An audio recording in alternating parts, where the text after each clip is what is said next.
Hey friends, welcome back to a new mini blog. তো আমার মামার ছেলে এসেছে জামা কাপড় ইফতার দিতে, তার সঙ্গে আমার মাসির যে কেনাকাটাটা করেছিল আমাদের জন্য সেটা ওর কাছে দিয়ে দিয়েছে। তো ও এসেছে বলে স্পেশাল একটু পিৎজা, বেলের শরবত আর ডিমের চপ বানিয়েছিলাম। তো তার জন্য আমি 4টে ডিম আগে সেদ্ধ করতে দিয়ে দিয়েছি, তাতে একটু লবণ আর ভিনিগার দিয়ে দিয়েছি। ডিমটা সেদ্ধ হয়ে গেলে সেটা কেটে একটু ধনের গুঁড়ো, লবণ আর লঙ্কার গুঁড়ো দিয়ে দিয়েছিলাম, তাতে টেস্টটা আমি ইন্ডিভিজুয়ালি সবটাই লবণ দিয়েছি, ওই জন্য সবটা একটু ব্যালেন্স করে ঠিকঠাক করে দিতে হবে। এদিকে আলু সেদ্ধ হচ্ছে, আর আলুর পুর বানানোর জন্য এই মশলাগুলো ফ্রাই করে নিতে হবে। তো আলুটা সেদ্ধ হয়ে গেলে ওটা গ্রেট করে নিলে ভালো হয়, তাহলে আর আস্ত থেকে যায় না।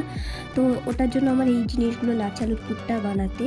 তারপরে লাগবে ব্রেড কাম, আর 2টো ডিম আমি এক্সট্রা নিয়ে নিয়েছিলাম, তাতে কর্নফ্লাওয়ার, একটু মরিচের গুঁড়ো আর লবণ দিয়ে এইভাবে ডিমের ওপরে ওটাকে পুরটাকে লাগিয়ে আমি এটাকে ডবল কোট করেছিলাম, আপনারা চাইলে সিঙ্গেল কোটও করতে পারেন। এইভাবে আমি সবগুলো করে নিয়েছিলাম। তারপর এটা ছাঁকা তেলে ভাজলে ভালো হয়, তো আমি ছাঁকা তেলে সবগুলো ভেজে নিয়েছিলাম। সবগুলো করে নেওয়া হয়ে গেলে এবার আস্তে আস্তে করে আমি এটা ছাঁকা তেলেই ভেজে নিয়েছিলাম। ভাজার সময় গ্যাসের ফ্লেমটা একেবারেই লো রাখতে হবে, আস্তে আস্তে করে ভাজতে হবে।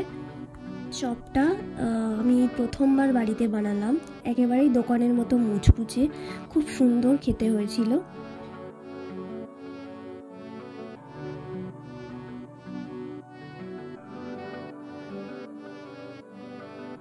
ভাই তো সব কিছু একদম অল্প অল্প করেই খেয়েছে, সারাদিন রোজা করে আর কতই বা খাওয়া যায় ইফতারে। তবু ওর জন্য আমি ইফতারে সামান্য কিছু আয়োজন করেছি।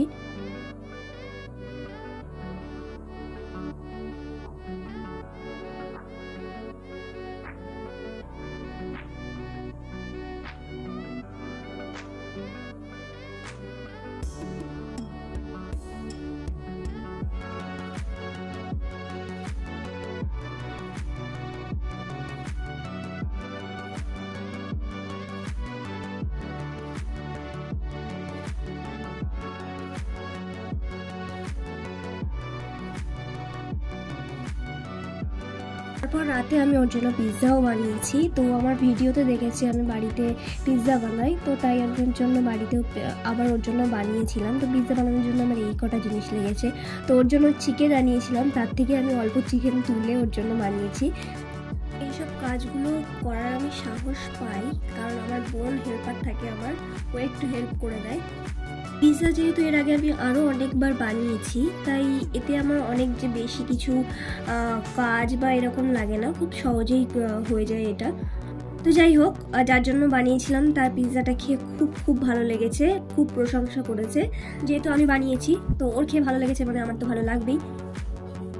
ওর জন্য বানিয়েছি, ও যখন প্রশংসা করলো তখন খুব ভালো লাগে। কাউকে কিছু করে খাওয়াতে যেমন ভালো লাগে, কেউ যখন প্রশংসা করে আরও ভালো লাগে। আমার মামার বাড়ি থেকে আমাদের বাড়িটা একটু দূরে, আমার মাসিদের বাড়িতে আমার মামা নিয়ে গেছে সব কিছু, কিন্তু মামার অফিস আছে, মামা আসতে পারেনি বলে মামার ছেলে এসে। যাই হোক, ও অনেক দূর থেকে অনেক কিছু কষ্ট করে বয়ে বয়ে নিয়ে এসেছে আমাদের জন্য। জামা কাপড়গুলো দেখেছি খুব সুন্দর ছিল, মাসির বাড়ি থেকেও যেগুলো এসেছে খুব সুন্দর। তো ব্লগটা এই পর্যন্তই ছিল, দেখা হচ্ছে নেক্সট ব্লগে।